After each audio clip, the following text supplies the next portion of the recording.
ใครพี่โอ้ยเอาลาบแล้วเด้อสำเร็จแล้วเด้อเอาเก็บกันเด้อลาบแล้วป้าให้ยินนะเก้า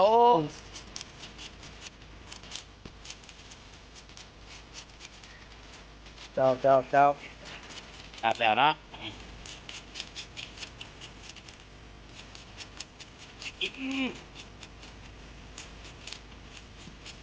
ป้าออกตาเนี่ย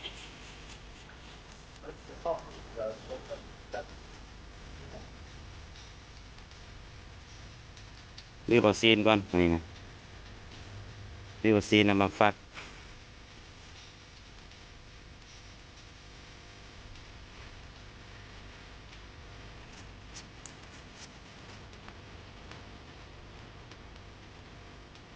ลาบแล้วกินน้ำกันแซ่บมันนี่นะลาบปลาแล้วมันลาบตัวแล้วเลย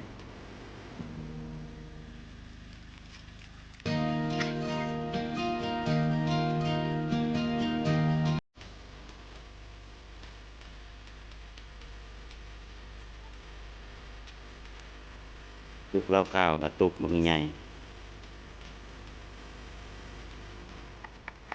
ลาบปลาเด้อลาบปลาแล้วเด้อมาเด้อบุญบ้านเฮาเลยมื้อนี้เที่ยงให้เที่ยงหน้าคือเก่ามื้อนี้ก็ได้ปลาปลา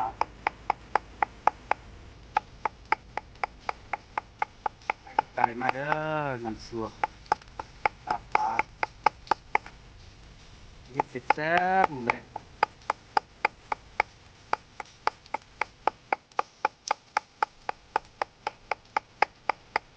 กินได้ไหม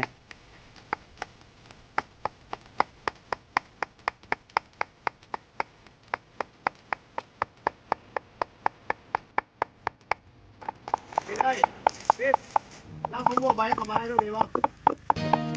โอ้ลาบปลานี่แต่แซ่บเลยเนาะมีแต่คนหล่อๆกัน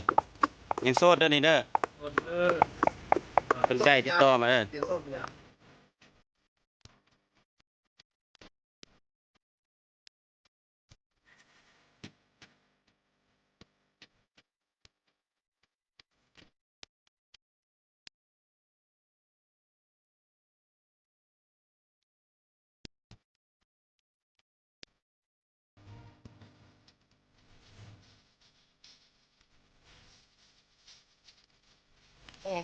ใครพี่โอ้ย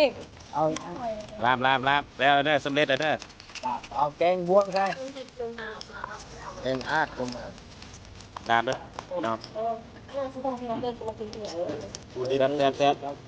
อันไหนผมต้องเองอ่ะนี่นะ แซ่บดีแซ่บดี แบบปากนะ ไปมาเลย ไอ้สบายป่ะแซ่บดีป่ะ รอเดียวกัน ซาเบิดเลย ปีก็มาไหมบอก โอ้ยนี่ก็ผมขึ้นแบบ โดนลาดดินนั้นไม่ได้ด้วยมันจะไปแล้วไปแล้วลาดชุบเดียวว่าแล้ว ใครกันโอ้ยขนมโตด้านหดเอาแล้วนะ ใกล้กันพอดีครับ อ๋อเขาบุกินบอกเต็มหมดเลยบุกินทุกอย่างผมเป็นอะไรกรรมผู้เดียวกันซะเนาะโอ้ยมันเป็นกำลังงานเอง เนาะขอบ